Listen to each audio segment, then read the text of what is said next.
gorgeous. Why do you love laughing kookaburras so much? Well, they have got this great hunting ability. Believe it or not, they've got a really long beak that they can grab on the food with, but the one type of species that they can eat are venomous snakes, like you and I spoke about. Yeah. These guys are great hunters. They grab the snake by the back of the head, and usually they drop them on the ground to try to kill them. But sometimes what they'll do is they'll grab them by the head, fly to where they're perched at, and they'll start beating it till it softens up, and then they swallow it whole. You're listening to Pavlina's Kids Place. I'm Bindi IRWIN, an ambassador for Generation Nature, encouraging the next wave of game changers to get involved and make a difference. Hey everyone, it's Pavlina from Pavlina's Kids Place, and I am here at Seaworld Orlando for the Generation Nature Live show hosted by Bindi IRWIN. How are you doing? Hey, I am Butte Bonza. How about you? That's adorable. You had an amazing show, and you had some awesome friends come on. Can you tell me about them? Absolutely. We are so excited to be bringing Generation Nature live to everyone here in Orlando, and we've had some beautiful animals on stage with us, all Aussie animals, which has been fantastic. So we've had an echidna. My favorite animal in the whole world is an echidna. You saw the echidna. Yes, a lot of people don't know what they are. They're crazy. We also had a laughing kookaburra, and they're found right in my backyard in Australia. Super cute. And then we also had a Bennett's Wallaby, and the Bennett's Wallaby is really sweet and probably top 10 most adorable animals in the world. Oh, definitely, definitely. I was at Busch Gardens actually, and they had some of them, and I was like, Mom, look at them, they're adorable. Like, So cute. It was so funny, and I've never seen, what are they called again? Echidna. Echidna, yes. Okay, I've never seen one of those. I was like, what? That was crazy. They're really cool, aren't they? And can you see how spiky they are? Yeah, super spiky. And they're monotremes, which means that they're egg-laying mammals. And there's only two types of monotremes in the world, the echidna and the platypus. You know what a platypus is? Yes, I love platypuses. Yes, exactly. Platypi? Yeah, platypi, platypus, either way. Platypeople, isn't that from like some show or something? How it works, I don't know, but they're really sweet. Your dad, Steve IRWIN, like I remember when I heard the news, I thought he was like invincible. Like he's the coolest person ever. So what had you going in like the same career path as him? Yeah, well, for me, I've always been passionate about wildlife and wild places and bringing the message of conservation to as many people as possible worldwide. And so I think that living in a house with Dad and my mum, I think it's unavoidable. You're gonna love wildlife because Dad was so passionate. And so for me, I've just always wanted to follow in his footsteps and make sure that everything he lived for and he worked so hard for continues. And so as a family, we've chosen to follow in his footsteps and make sure that his legacy stays alive. How do you balance, you know, your school and also your career? Oh, well, for me, I'm lucky. I do distance education. So distance education is just like normal school, only it's school of the air. That's what we call it in Australia. Think about this. In Australia, there's places where in the middle of the outback, kids live on cattle properties and they have to drive 7 hours to the nearest town. Oh my so gosh. Distance education was originally designed for kids who live really far away from any civilization. But it works for us because we just take our school with us. So there's classes online and teachers and everything the same as a normal school, but we can travel with our schoolwork. Yeah, so we've done school on planes and trains and cars and it's fun. Nice. That must make it a lot easier, but you know, you can still balance everything. Exactly. And so now at the moment I'm finishing year 12 and so also doing all of the filming work and work with Generation Nature and it's what I love to do. I mean, just like you, if you love what you do, you never work a day in your life.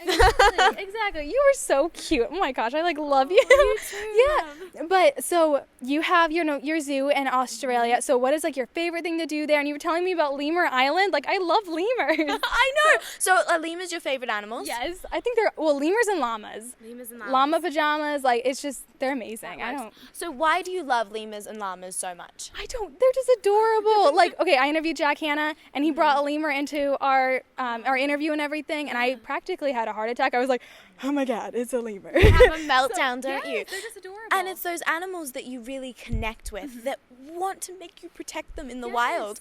And that's what we were hoping with Generation Nature, is it's bringing these animals right to people's front door. I mean, here they are, we're in your living room, on the computer screen, and if you get to fall in love with these animals, you want to protect them for future generations to come. So just like you and lemurs and llamas, it's important that they're around forever. So for me, I always wanted to get involved with Generation Nature and continue all of this work because it's what I'm passionate about, and hopefully get other people empowered to make a change. Definitely. And with Generation Nature, you were telling people, and definitely the kids, how they can help, with the what is it called, the soda can things and everything. Yes. So what, and the plastic bags, tell me all about that stuff. Oh, it's true. Well, there's so much that you can do. I mean, you might feel like one person, how can I make a difference? But there is so much that you can do, and these little actions create huge change. So you can have a clean up the beach day with your friends and family and find some crazy things on the beach and put them in the trash. If you go to your local park, I mean, you might not live by the ocean, so you go to your local park, you can pick up any rubbish that you find,